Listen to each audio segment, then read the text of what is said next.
төр болон бүрэн алдахаас одоо яаж урьдчилан сэргийлэх вэ? Энэ талаар арга хэмжээ бол авдаг байж байгаа.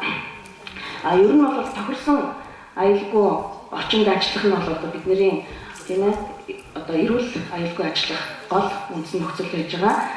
Тэгээд одоо хөгжиж байгаа орнуудын нийт ажилчдын маань 5-аас 10%, за өндөр хөгжилтэй орнуудын 20-50% нь одоо хөдөлмөрийн эрүүл ахуйн тохиромжтой нөхцөлийг бол тохиромжтой өвчтэй бүрдэж чадж байна гэж үзэж байгаа. Тэгэхээр манай дээр бол яг нь хөгжиж байгаа орн учраас ажлын байрны эрүүл ахуй стандартын шаардлага үйлдвэрүүдийн маань бас нэлээд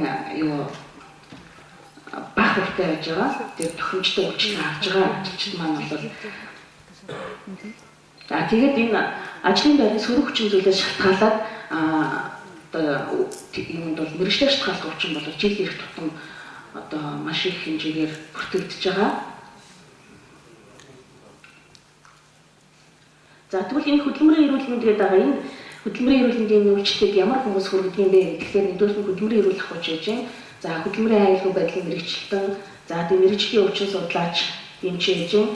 Хөдөлмөрийн эрүүл ахуйн совилогч гэж байна. Энэ дээрээс өшөө дээр нэмэгдэж эргономикийн ажилтан гэж байж байгаа. Сүүлийн үед бол эргономик гэж маш их ярьдаг болсон. Өшөө яг нь хор судлаач. Эдгээр маань болохоор эрүүл мэндийн энэ үйлчлэлээр болоод хүргэдэг байна. Энэ дундаас энэ хөдөлмөрийн эрүүл ахуйч гэдэг маань сая би хэлсэн ажил хөдөлмөртэй холбоотой ажлын орчны болон аюултай хүчний зүйлс хяналт тавих тийм ээ ажилчдын эрүүл мэндийг дэмжих энэ үйл ажиллагаа явуулж байгаа хүнийг бол хөдөлмөрийн эрүүл ахуйч дэмж гэнэ. За тэгвэл сая энэ хөдөлмөрийн сөрөг хүчин зүйл гэдээ ярьлаа. Хөдөлмөрийн нөхцөлийн сөрөг хүчин зүйлсд маань одоо юу арах вэ гэхээр сөрөг хүчин зүйлс үйлдвэрийн хортой ба аюултай гэдэг ангилж байгаа. За хортой хүчин зүйл гэдэг нь маань юу хэлээд байгаа юм гэхээр ажилчдын одоо эрүүл мэндэд нөлөөлж тэр ажлын байрны сөрөг хүчин зүйл химийн, физикийн, биологийн, тэмцэл зүүн хүчин зүйл энэ бүхэн маань одоо ажилчдын эрүүл мэндэд нөлөөлж өвчлөлт ажиллах чадварыг бууруулах, заавалмаар одоо яах нь тэдний үр өдөн цаашдаа одоо нөлөөлөх өшиг бүр таашаад амжих юм бол яах нь үр өдөн нөлөөлөх нь өшиг үйлдвэрийн хүчин зүйлийг бол хортод оруулж байгаа юм байна. За тэгвэл аюултай хүчин зүйл гэдэг нь маань юу гэж байгаа вэ гэхээр тодорхой нөхцөлд ажилтны эрүүл мэндэд нөлөөлж гэмтэх буюу өшиг бүр цаашлах юм бол амь насанд аюул учруулах энэ нөхцөл байдлыг бол аюултай хүчин зүйл гэж үздэг байна. За тэгээд хөдөлмөрийн нөхцөлийн сөрөг хүчин зүйлийг химийн, физикийн, физиологийн, биологийн гэж дөрвөн ангилж байгаа. За энэ дотроо физикийн хүчин зүйлд маань юу орох юм бэ гэхээр бидний аюулсан мэддэг ажлын байрны бичиг загвар, температур чиглэг, агаарын даралт, агаарын хөдөлгөөний хур цахилгаан сарамзаа орон, тоос, оргон, дуу шууган гэрэлтүүлэг энэ бүхэн маань бол ажлын физикийн хүчин зүйлстэй орж байгаа. За энэ дээр бол зөвшөөрлөлтийн хэмжээнүүдийг бол бичсэн байж байна. Агаарын хэм маань хэдээс хэд байх хэрэгтэй юм бэ гэдэг. Энэ дээр болохоор 16-аас доотлон 16 тийм ээ.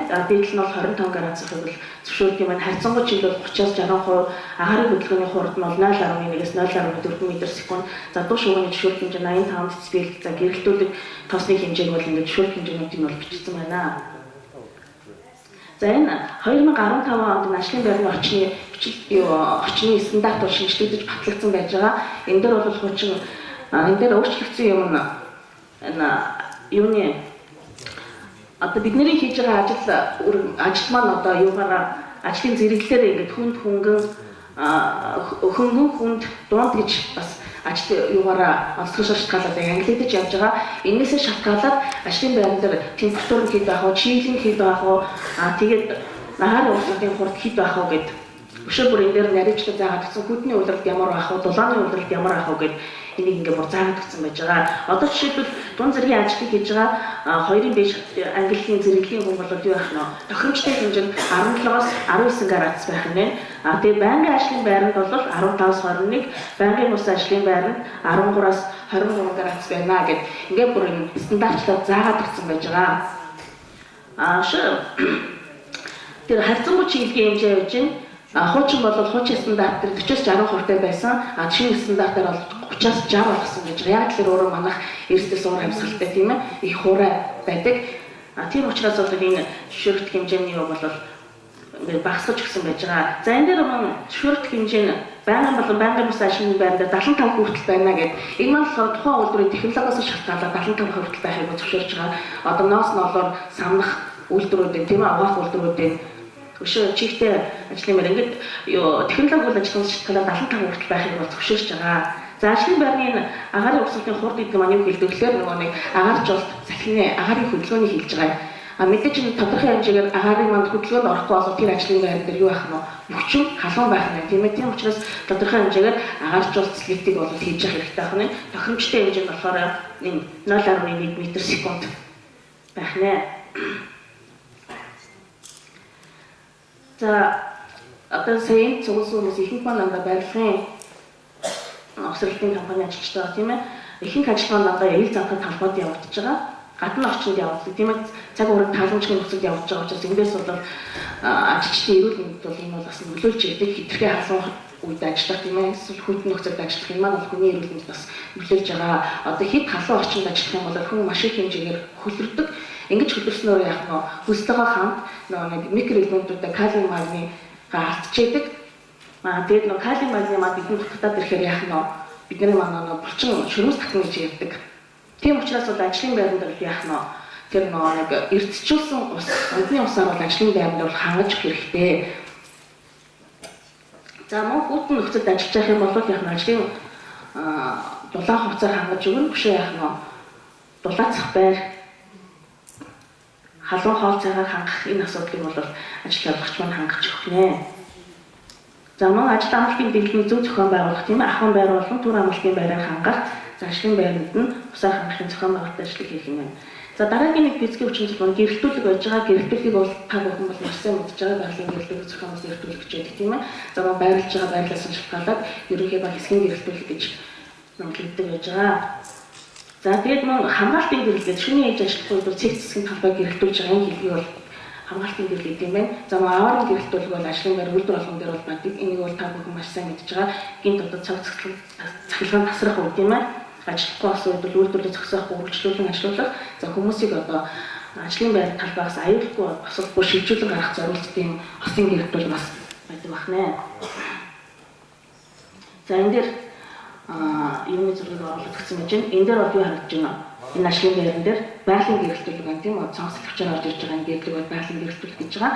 Энэ дээр бол байгалийн гэрэлтүүлэгтэй өшөө яаж юм зохиомжтой гэрэлтүүлэг байна. Зохиомжтой гэрэлтүүлэг гэдэг нь гэрэлтүүлэгч хэрэгслийн тусламжтайгаар гэрэлтүүлгийг хэлж байгаа тийм ээ. Энэ дээр бол яаж байна? Ерөнхий гэрэлтүүлэг харагдаж байна. Ажлын байрны ерөнхий гэрэлтүүлэг байж байна. За энэ дээр одоо нарийн хараа шаардсан ажлын үед ерөнхий гэрэлтүүлээс гадна нэмэлт гэрэлтүүлэг хэрэгтэй болж байна тийм ээ. Тийм учраас энэ дээр бол нэмэлт гэрэлтүүлэг буюу хэсгийн гэрэлтүүлгийг бол төлөвлөж гисэн байна. За энэ дээр бас хэлэхэд бол барилга дээр ингээд шугалтаар явж байхад яг манай барилгууд бол ер нь ихэнх шат хонгийн гэрэлтүүлэг бол маш хангалттай байдаг. За тэгээд нөгөө засварын ажил хийгээд одоо засгийн ажил хийгээд ирэхээр бас нөгөө харам €0 €10 дээр болохоор тэндээ гэрлээс хойрлуулаагүй маш харанхуй нөхцөл бас ажиллаж идэг. Тийм учраас барилгын орон дүр дээр бас нөгөө гэрэлтүүлэг хангалттай орчинд ажиллахыг бол бас хоригдсан байж байгаа. Энэ тохиолдолд заашгүй ингээд зөвөрийн гэрэлтүүлэг, хэсгийн гэрэлтүүлгийг одоо заашгүй ашиглах шаардлагатай. За дараагийн нэг физикийн хүчин зүйл маань дуу шугам байж байгаа. За дуу шугам гэдэг маань яах нь хатуу шингэн хий орчинд болсон механик хэлбэлзэл болоос үүсэн гардаг байж байгаа. За тэгээ бидний энэ сонсголын эрхт маань одоо яах нь 16-аас 20,000 гэрцийн татамжтай ийм дууны долгионыг хүлээн авч сонсдог байх юм байна. За 16-аас нам доошоо болох юм бол нам татамжтай 16-аас дээш болох өндөр татамжтай дууны долгион байна. За тэгээ дуу шугамны маань зөвшөөрөх хэмжээ 85 децибел байж байгаа.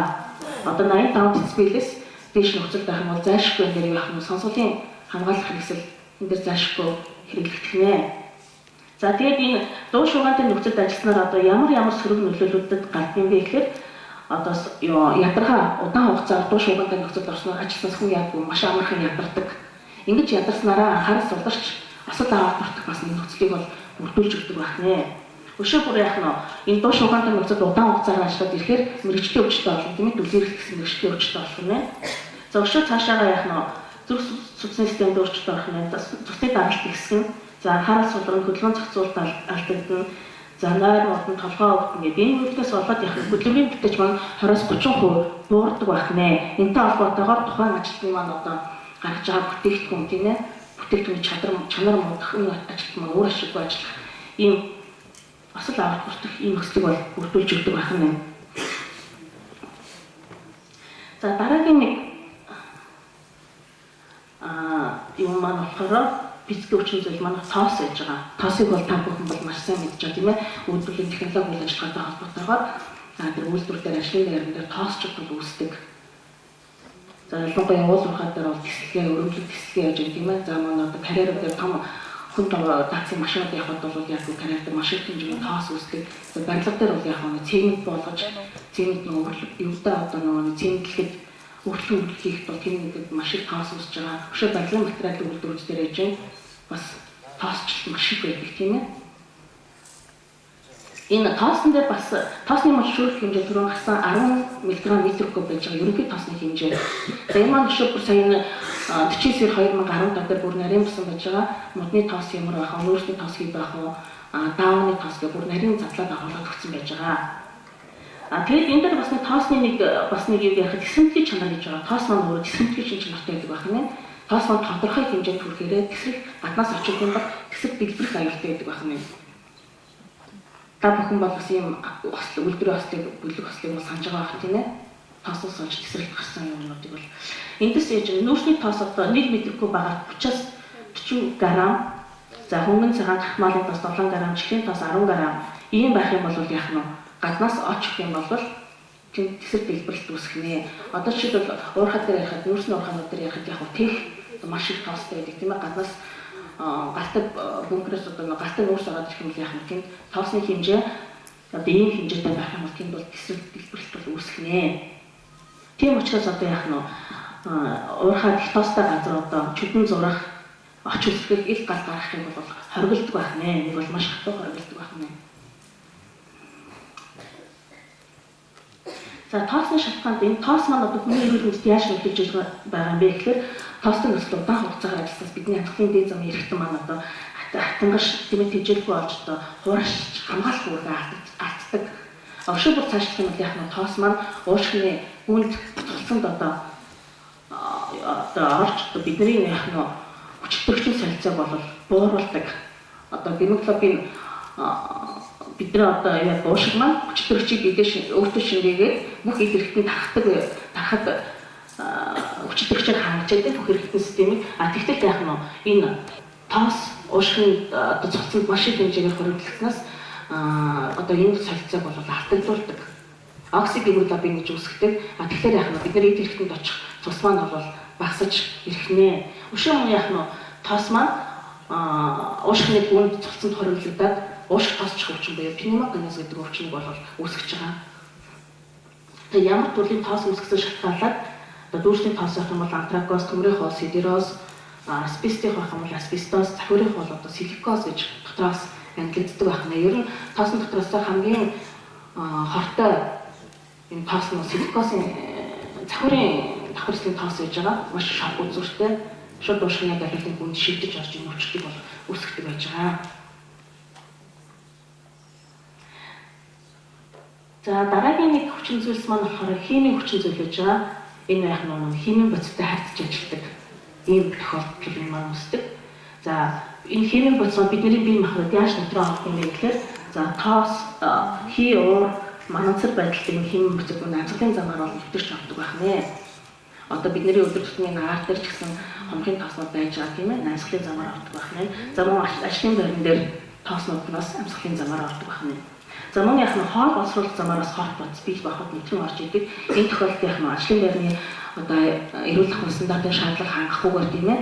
Одоо гараа угаахгүйгээр ажлын утас хамгаалах хэрэгслийг хэрэглэхгүйгээр ажиллах, гараа хавахгүйгээр хоол ундаа идэх хэрэглэх энэ тохиолдолд яг нь хоол боловсруулах замаар одоо энэ химийн бодис бидний бие махбодод нэвтэрч орох нэ. Өшөө яг нь айс савлтаа бас хоол бодис бие махбодод маань нэвтэрч ордог байх нэ.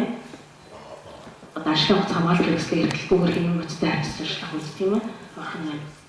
За тэгээ химийн энэ хортой аюултай бодисын нөлөөгөөр хурц ба харах хордлого бол үүсдэг. За хурц хордлого гэдэг нь маань юу хэлэх вэ гэхээр ажлын 8 цагт үүсгэж байгаа юм бол энэ дээр бол яг нь хурц хордлогоо гэж үзэх нь. Одоо манай дээр бол маш тод жишээ гэж байгаа тийм ээ. Америк алдагдаж тэн дээр бол нэлээд аюултай нөхцөл байдал бол ингээд энэ жилийн өмнө юуны Америкийн урд зардал бол үүссэн байж байгаа. За архаг хордлого гэдэг маань удаан хугацаагаар баг багаар хүний эрүүл мэндийн нөлөөлөл 3 сарын дараа буюу 90 хоногийн хугацаанд одоо энэ хордлогыг үүсгэж байгаа юм бол энэ маань юу ах нь архаг хордлого байх нэ. За одоо шинээр энд архаг хордлого үүсэх боломжтой ажлын байрууд дээр бол юу ажиллах вэ гэхээр барилга дээр нөгөө дотоод засалч юм гэж бодогтой харьцдаг тийм ээ. Өшөө яг нь шинэлэгч юм уу хэрэгжилж ажилладаг хүмүүс. За өшөө барилгын материалын үйлдвэр дээр юу юм химийн нөхцөлтэй харьцаж тийм ээ. Лабораторид ажиллаж байгаа хүмүүс дээр үүсэх боломжтой байх нэ. Ер нь бол манай дээр бол нэг хорц хордлого бол бүртгэгдээд байдаггүй. Тэгтээ нодон энэ дээр бас нэг сонирхолтой хэлэх нодон нэг бүртгэгдсэн байж байгаа. Энэ маань юу гэхээр төрөмжлүүдийн газар байсан. Ажлын хугацаа хамгаалах хэрэгсдэг бол маш сайн хэрэгсэн боловч тухайн ажлын байрны орчин маань өөрөө бас стандартын шаардлага хангахгүй шаттай байсан учраас одоо хаалгаар нөгөө термометртэй концентрацтай химийн процент төрж гаргаж явах үед термометр маань шатны тэглээд унаад тэг химийн процент хасгараад тухайн хүнийг бол төлсөн ийм орцоодлого бол манай дээр бүртгэгдсэн байж байгаа. За дараагийн нэг хүчин зүйл маань биологи хүчин зүйл байж байгаа. Энэ маань болохоор ихэвчлэн лабораторийн тийм ээ мал эмнэлгийн шээ яг хөдөө аж ахуйн ажилтнуудад бол ихэвчлэн тохиолддог. Энэ бол барилгын материал энэ дээр бол нэг тохиолддог өвчлөл байж байгаа. Англиний яг нэг бактерийн гаралтай юм гэдэг одоо нэг процесс хийж байгаа малтай харьцдаг тийм ээ. Малчт маань маш их процесстэй байдаг. Мал эмнэлгийн ажилчид маань бас энэ өвчлөл бүртгэх байдаг. Өшөө яг нэг бомб гэдэг сүүлийн үед их бомб гэж яриад байгаа бомб шүлхий гаргалаа гэдэг энэ маань болохоор яг хамтнаас малаас хүн талцдаг юм албар төвчин байх нэ. За дараагийн юу нь болохоор вирусын гаралтай юмнууд гэдэг ВИЦ гепатит, ургацэг, SARS энд маань болохоор вирусын гаралтай. Энэ дээр бол хин одоо ялангуяа ВИЦ гепатит дээр хин идэв хүртүүлэр эмнэлгийн ажилчид маань илүү хүртэх магадaltaй тийм ээ.